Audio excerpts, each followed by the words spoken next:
নমস্কার, সকলকে স্বাগত জানাই আমার চ্যানেল ইনভেস্ট উইথ নিশানে। নতুন একটি এডুকেশনাল ভিডিওতে আপনাদের আমি কিছু বিষয় তুলে ধরব। আজকের থাম্বনেল দেখেই আপনারা কিছুটা হলেও বুঝতে পেরে গেছেন যে আজকের বিষয়বস্তু কী। আজকে আমি যে বিষয়টি নিয়ে আপনাদের সামনে আলোচনা করব সেটা হচ্ছে কংগ্লোমারেট স্টকস।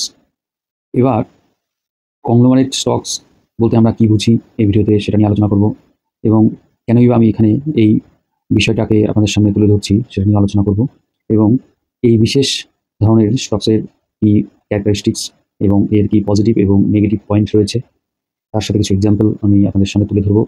উদাহরণ হিসাবে যে তুলে ধরা স্টকগুলো কোনোটিকে আপনারা কিন্তু রেকমেন্ডেশন হিসাবে একদমই নেবেন না। আপনাদেরকে বোঝানোর জন্য বা আরেকটু তথ্য দিয়ে সমৃদ্ধ করার জন্য আমি হয়তো এই উদাহরণগুলো আপনাদের সামনে তুলে ধরবো। বিভিন্ন যে উদাহরণগুলো তুলে ধরবো তার মধ্যে থেকেই আমি 3টে স্টক নিয়ে একটু বিস্তারিত আলোচনা আপনাদের সামনে তুলে ধরবো, তাহলেই আপনাদের কাছে টোটাল বিষয়বস্তুটা ক্লিয়ার হয়ে যাবে। তো চলুন মূল পর্বে ঢুকে যাই, এবং তার আগে আপনাদের কাছে একটা রিকোয়েস্ট, ভিডিওর প্রথম থেকে শেষ পর্যন্ত থাকবেন। ভিডিওটি যদি ভালো লাগে আপনারা লাইক করবেন, কমেন্ট করবেন, শেয়ার করবেন, আর যারা নতুন দেখছেন তাদেরকে বলবো চ্যানেলটিকে সাবস্ক্রাইব করে বেল আইকন প্রেস করে রাখবেন, যাতে আমি ভিডিও দেওয়ার সঙ্গে সঙ্গে নোটিফিকেশনটি আপনি পেয়ে যান। এবার যে বিষয় আমরা এখানে আলোচনা করতে এসেছি বা আলোচনা করছি আমি, সেই বিষয়টার কিন্তু বর্তমানে মার্কেটে একটা গুরুত্ব কিন্তু রয়েছে। কারণ যদি অনুসন্ধান করতে যাই তাহলে কিন্তু আমরা বিগত দিনে যে সমস্যাগুলো ফেস করেছি সেগুলো কিন্তু ঘাটলে পড়ে এর গুরুত্ব কিন্তু আমরা বুঝতে পারবো। এই গুরুত্ব অনুধাবন করতে গিয়েই আমার এই ভিডিও করার অবজেক্টিভটাও আপনাদের সামনে কিন্তু পরিষ্কার হয়ে যাবে। প্রথমেই আমরা যদি জানার চেষ্টা করি যে কংগ্লোমারেট জিনিসটা কী বা ব্যাপারটা কী, বা কংগ্লোমারেট কোম্পানি কোনগুলো। একটা লার্জ কর্পোরেশন যেটা কী করবে, ওন করবে এবং অপারেট করবে a collection of different companies across various industries এবং ভেরিয়াস সেক্টরসের বা ভেরিয়াস সেগমেন্টের মধ্যে কিন্তু এই কোম্পানিটা কাজ করবে। মোট কথা একই ছাতার নিচে বিভিন্ন ধরনের সেগমেন্টে একটা কোম্পানি কাজ করবে। একটা বড় একটা ব্র্যান্ড থাকবে, সেই ব্র্যান্ডের ছত্রছায়ায় কিন্তু অন্যান্য কোম্পানিগুলো কাজ করবে। অর্থাৎ এখানে ওই কোম্পানিটার বা ওই গ্রুপ অফ কোম্পানি যে কোম্পানিটা থাকবে তার কী থাকবে, ডাইভার্সিফাইড বিজনেস পোর্টফোলিও থাকবে, একটা সেন্ট্রালাইজড ওনারশিপ থাকবে এবং ডিসেন্ট্রালাইজড অপারেশনটা থাকবে। মোট কথা আমি যেটা বলছি যে ওনারশিপ এক জায়গায় থাকবে, তারপরে কিন্তু তারা যে কাজকর্মগুলো করবে সেগুলো কিন্তু ডিসেন্ট্রালাইজড ওয়েতে কাজ করবে এবং বিভিন্ন সেগমেন্টে কাজটা হবে। সেটা টোটালটাই কিন্তু একটা আপনার একটি ছাতার তলেই হবে। অর্থাৎ আমি বলতে চাচ্ছি একটি কোম্পানি এমন একটা কোম্পানি যেটা গ্রুপ অফ ইন্ডাস্ট্রি আকারে কাজ করবে, একগুচ্ছ কোম্পানির মাথায় বসে থাকবে কোম্পানিটা এবং সেগুলোকে অপারেট করবে। সেরকমই কোম্পানিকে আমরা কিন্তু বলবো কংগ্লোমারেট, যার ডাইভার্সিফাইড একটা বিজনেস পোর্টফোলিও থাকবে। এবার এই যে আমি কথাগুলো বললাম, diversified business portfolio, centralised ownership, decentralised operation, এগুলো সবই কিন্তু এই যে কংগ্লোমারেট কোম্পানিগুলোর বৈশিষ্ট্যের মধ্যেই পড়ে। এছাড়াও কিন্তু কিছু কিছু বৈশিষ্ট্য কিন্তু রয়েছে। এরা কীভাবে স্ট্র্যাটেজিক ওয়েতে এদের যে ক্যাপেক্সটা করে, অর্থাৎ ক্যাপিটাল অ্যালোকেশনটা কিন্তু করে থাকে এই কোম্পানিগুলো, এবং এই কোম্পানিগুলো রিস্কটাকে মিটিগেশন করে ডাইভার্সিফিকেশনের মাধ্যমে। অর্থাৎ বিভিন্ন সেগমেন্ট থেকে এরা পোর্টফোলিও ম্যানেজ করবে, অর্থাৎ বিভিন্ন সেকশনে কাজ করবে, সেখান থেকে কিন্তু এরা রেভিনিউ আর্ন করবে, যাতে একটা সেকশনে কোনো সময় কোনো ঘাটতি দেখা দিলে আরেকটা সেকশন থেকে যে রেভিনিউটা আসবে সেটাকে কিন্তু মিটিগেট করবে। অর্থাৎ একটা ডাউনে গেলেও আরেকটাকে কিন্তু আপে যাবে, এবং সেই আপ থেকে যেটা রেভিনিউ জেনারেট হবে সেটা কিন্তু ডাউনে যাওয়া সেকশনটাকে মিটিগেট করে দেবে, কোম্পানিকে একটা স্টেবল রিটার্ন দিয়ে দেবে। আর এই কোম্পানিগুলো সবসময় থাকে একটা লং টার্ম বিজনেস ভিশন থাকে, একটা স্ট্রং ব্র্যান্ড বলতে আমরা কি বুঝি, যেমন টাটা, বিড়লা, এই ধরনের যে কোম্পানিগুলো আছে এটা কিন্তু গ্রুপ অফ ইন্ডাস্ট্রিজ, এদের কিন্তু একটা ব্র্যান্ড ভ্যালু এবং মানুষের মনে কিন্তু এই কোম্পানিগুলোর জন্য জায়গা রয়েছে। এদের যে অপারেশনগুলো হয় দেখবেন, এই যে কংগ্লোমারেট কোম্পানিগুলো এরা কিন্তু একটা লার্জ স্কেল অপারেশন কিন্তু করে থাকে, অর্থাৎ বৃহৎ বিজনেসে কিন্তু এরা নামে, অনেক প্ল্যানিং করে, অনেক স্ট্র্যাটেজি ফলো করে এরা কিন্তু যে কোনো বিজনেস করে থাকে, এবং নিউ বিজনেস শুরু করলেও সেটা কিন্তু লার্জ স্কেলে বেশিরভাগই শুরু করে থাকে। এই ধরনের বৈশিষ্ট্যগুলো এই কোম্পানিগুলোর মধ্যে থাকে। এবার আমি যে অবজেক্টিভ যেটা আমি বলছি, সেই অবজেক্টিভটা আমরা যখন কোনো স্টক পোর্টফোলিও তৈরি করি, যারা স্টক মার্কেটে কাজ করি, সবসময় কিন্তু আমরা রিস্কটাকে মিনিমাইজ করার চেষ্টা করি এবং মিটিগেট করার চেষ্টা করি, এবং একটা স্টেবল পোর্টফোলিও সবসময় বিল্ড করার চেষ্টা করি লং টার্মে, যারা আমরা স্টক মার্কেটে টিকতে চাই। সেই জায়গায় দাঁড়িয়ে যদি আমরা একটা এরকম কংগ্লোমারেট কোম্পানিতে কোনো সময় ইনভেস্ট করি, তাহলে কিন্তু আমরা কী পাবো, বিল্ট ইন আগে থেকেই একটা ডাইভার্সিফিকেশন কিন্তু ওই কোম্পানিটার মধ্যে থাকে, যার জন্য আমরা যদি ওই একটা কোম্পানিতে কোনো সময় ইনভেস্ট করে থাকি সেখানে কিন্তু আমাদের পোর্টফোলিও বিভিন্ন সেগমেন্টে ডাইভার্সিফাই কিন্তু হয়ে যায়। যখন আমি কোম্পানিগুলোর উদাহরণগুলো একটু বলবো তখন আরও ক্লিয়ার হবে। কোনো সময় কোনো ক্রাইসিসে যদি কোনো কোম্পানি পড়ে যায়, আমরা যেমন বললাম কিছুদিন আগে ঘটে যাওয়া বা কিছুকাল আগে ঘটে যাওয়া কিছু ঘটনাকে যদি আমরা আলোচনা করি, যেমন করোনার সময় অনেক কোম্পানি কিন্তু তাদের স্টক দেখা গেছে কিন্তু অনেকটা নিচে চলে গেছে। তার মধ্যে এই ধরনের কোম্পানিগুলো কিন্তু রিকভার করে গেছে, কিন্তু অনেক কোম্পানি রিকভার করতে পারেনি। এই কোম্পানিগুলো রিকভার করেছে একমাত্র ডাইভার্সিফাইড বিজনেস অপারেশনের জন্যই কিন্তু রিকভার করে আবার সময়ময় ফিরেছে। তা সেই জায়গায় দাঁড়িয়ে আপনার পোর্টফোলিওতে এই ধরনের স্টকগুলো থাকলে পরে আপনার পোর্টফোলিও কিন্তু একটা স্ট্রং পোর্টফোলিও হবে। হয়তোবা আপনি হিউজ রিটার্ন না পেলেও এই কোম্পানিগুলোতে কিন্তু আপনি লং টার্মে গিয়ে একটা কিন্তু হ্যান্ডসাম রিটার্ন কিন্তু পেতে পারেন।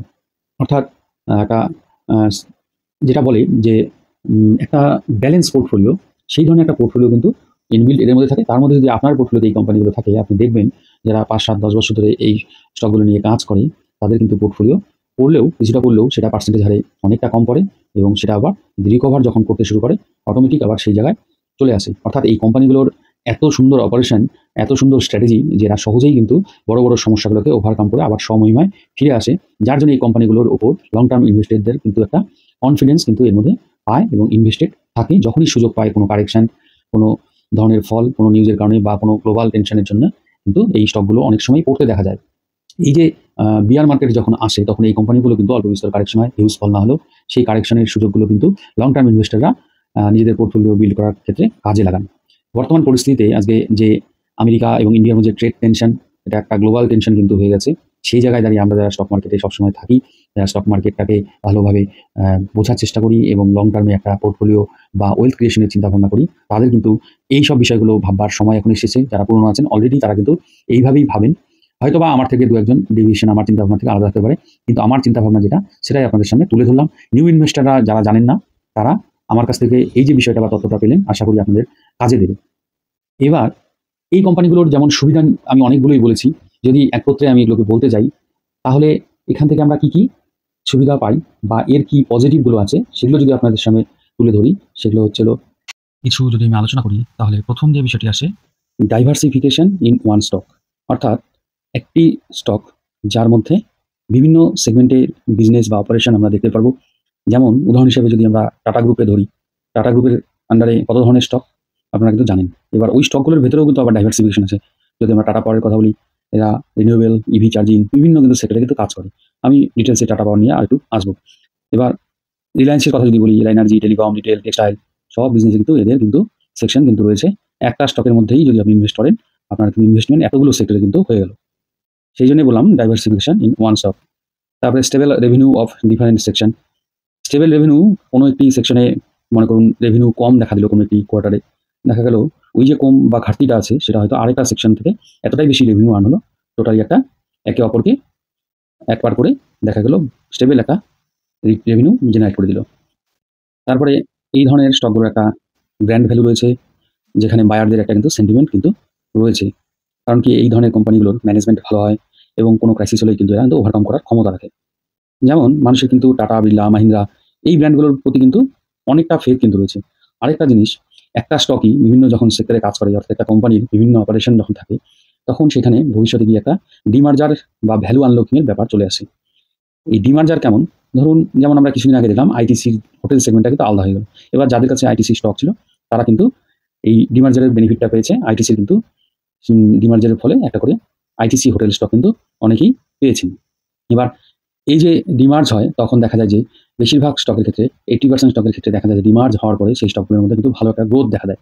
যেটা ডিমার্জ হয়ে নতুন একটা কোম্পানি আসে, সেরকম দেখবেন আইটিসি হোটেল যে স্টকটি আছে রিসেন্টলি কিন্তু ইনভেস্টরদের ভালো রিটার্ন কিন্তু জেনারেট করে দিয়েছে।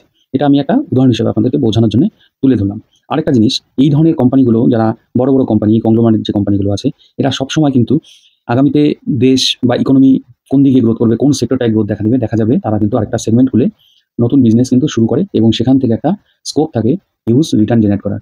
সেই রকম এই কংগ্লোমারেট কোম্পানিগুলো যদি আপনার পোর্টফোলিও থেকে থাকে, যেমন কিছুদিন আগে আমরা দেখলাম রিলায়েন্স কি করলো, রিলায়েন্স আপনাদেরকে রিলায়েন্সের যে ফিনান্সের যে জিও ফিনান্স বলে একটি স্টক কিন্তু শেয়ার হোল্ডারদেরকে দিয়ে দিল।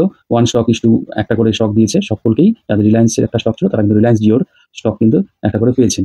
তার মানে এখানে একটা ডিমার্জারের বেনিফিট পেয়েছে এবং তার সাথে সাথে এই রিলায়েন্স কিন্তু টেলিকমের যে বিজনেসটা সেটা কিন্তু দিনে দিনে বাড়িয়ে যাচ্ছে। অর্থাৎ এদের দেখবেন সেগমেন্ট, যেমন রিটেল সেগমেন্ট, এদের নতুন নতুন কিন্তু বিভিন্ন সেগমেন্টে এরা কিন্তু এন্ট্রি করে এবং সেখান থেকে ভালো রকমের রেভিনিউ আর্ন করতে শুরু করে, কারণ কি এরা বিজনেসটা বোঝে আগামীতে ভারতবর্ষে কোন বিজনেসটা চলবে। সেই সেগমেন্টে কিন্তু বড় বড় কোম্পানিগুলো ঢুকে যায়, সেটা রিলায়েন্স বলুন, আদানি বলুন, দেখবেন নতুন নতুন বিজনেসে এরা কিন্তু চট করে ঢুকে যায়। যেমন গ্রিন হাইড্রোজেন প্রোডাকশন, এটা কিন্তু রিলায়েন্স ঢুকে গেছে, আদানিও কিন্তু ঢুকে গেছে। তারপর নতুন বিজনেসে এরা কিন্তু সবসময় চিন্তা ভাবনা করে নতুন কোন সেগমেন্ট বিজনেসে খোলা যায়।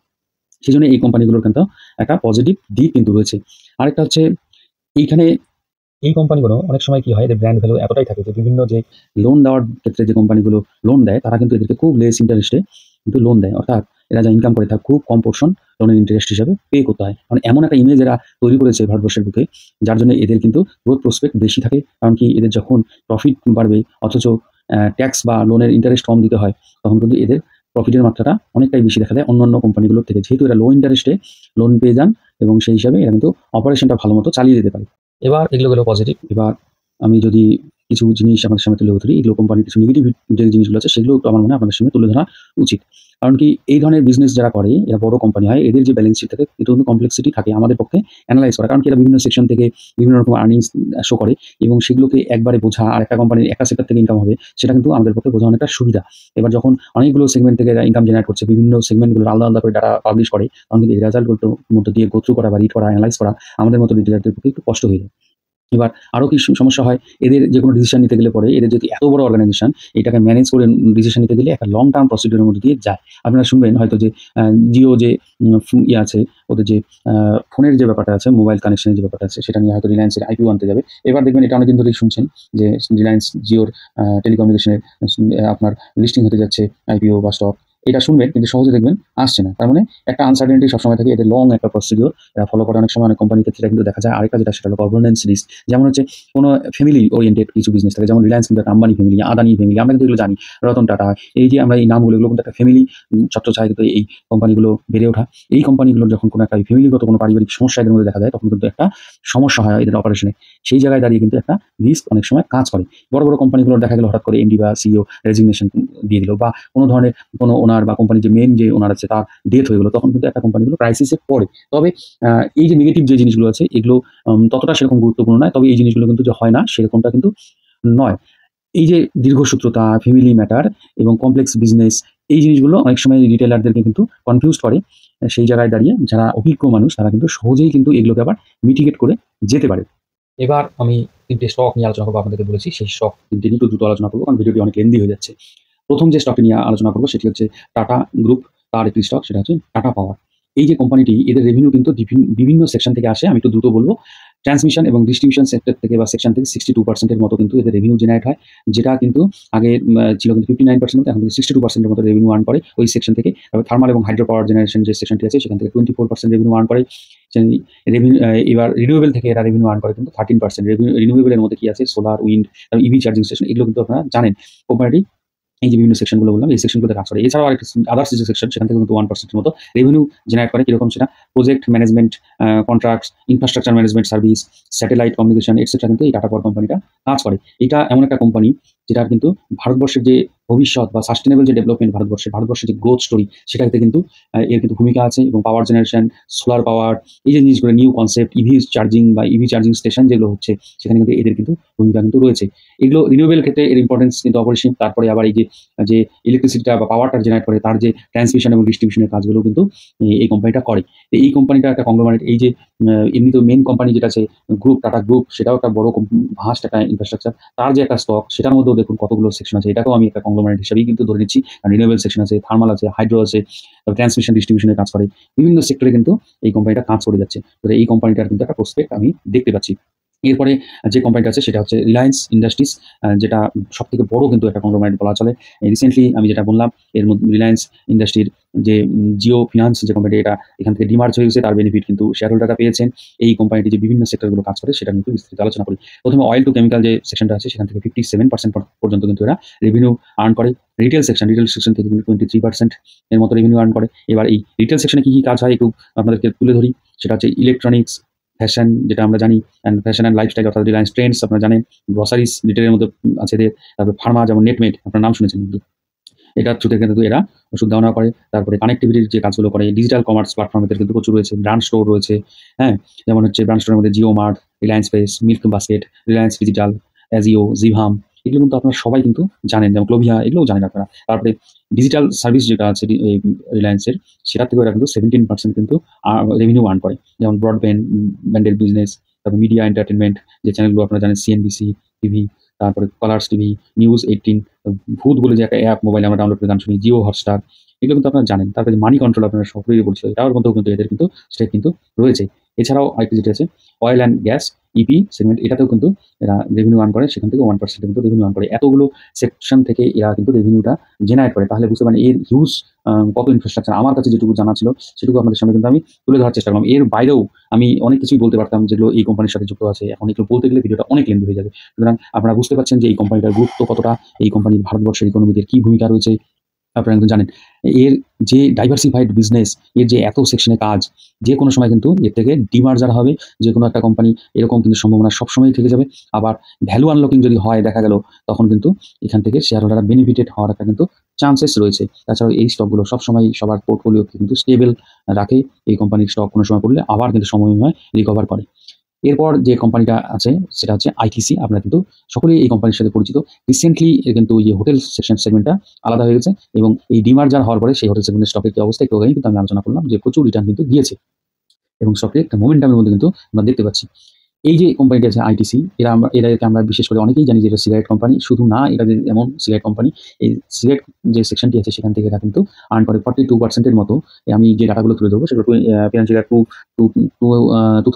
2024 এর ডাটা। লেটেস্ট ডাটা এখনো আমার কাছে সেরকম অ্যাভেলেবেল নেই, তবে এখান থেকে একটা ধারণা পাওয়া যাবে, সেই জন্যই ডাটাগুলি আপনাদের সামনে তুলে ধরলাম। এর সিগারেট যে সেকশনটা আছে সেটা থেকে 42% মতো রেভিনিউ জেনারেট করে।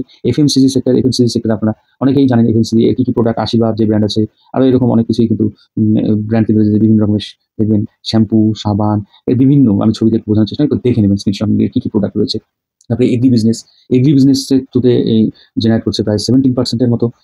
তারপরে আপনার পেপার বোর্ডস, পেপার প্যাকেজিং, এই যে সেকশনটা আছে সেখান থেকেও 6% মতো রেভিনিউ জেনারেট করে। এবং এ কিন্তু আরেকটি ছোট একটি স্ট্রাকচার বা সেকশন রয়েছে যেটার নাম হচ্ছে আইটিসি ইনফোটেক। এখান থেকেও কিন্তু একটা 5% মতো রেভিনিউ এরা আর্ন করে, যেটা আইটি সলিউশন প্রোভাইড করে, এরকম একটা এদের কিন্তু কোম্পানির মতো আছে, যেটা কিন্তু এই আইটিসির ছত্রছায়ায় অপারেট হয়। এছাড়া যেটা আমি বললাম, হোটেল বিজনেস থেকে রেভিনিউ কিন্তু আসতো 4% মতো, যেটা অলরেডি ডিমার্জার কথা আমি কিন্তু আমাদের সামনে তুলে দিলাম। এখানে আমি কিন্তু বোঝাতে গিয়ে অনেক কোম্পানির নাম বললাম, শেষে আমি 3টে কোম্পানি আপনাদের সামনে তুলে ধরলাম। এখানে কোনোটাই কিন্তু আমি বাই সেল হোল্ড রেকমেন্ডেশন করছি না। আর এই ভিডিও থেকে যদি আপনারা বিন্দুমাত্র নলেজ গেইন করে থাকেন, বা কোনো ইনফরমেশন আপনাদের কাছে ভালো লেগে থাকে, বা নতুন বলে মনে হলো যে আমার কাছ থেকে জানতে পারলেন, তাহলে ভিডিওটিকে লাইক করবেন, কমেন্ট করবেন, শেয়ার করবেন, এবং সাবস্ক্রাইব করবেন। যারা নতুন দেখছেন তারা সাবস্ক্রাইব করে চ্যানেলটিকে আরও এগিয়ে নিয়ে যাওয়ার চেষ্টা করবেন। নতুন নতুন ভিডিও আমি দেওয়া মাত্রই আপনারা যদি নোটিফিকেশন বাটন অন করে রাখেন, তাহলে নোটিফিকেশন পেয়ে যাবেন। তো আজকে এইটুকুই। ধন্যবাদ, ভালো থাকবেন।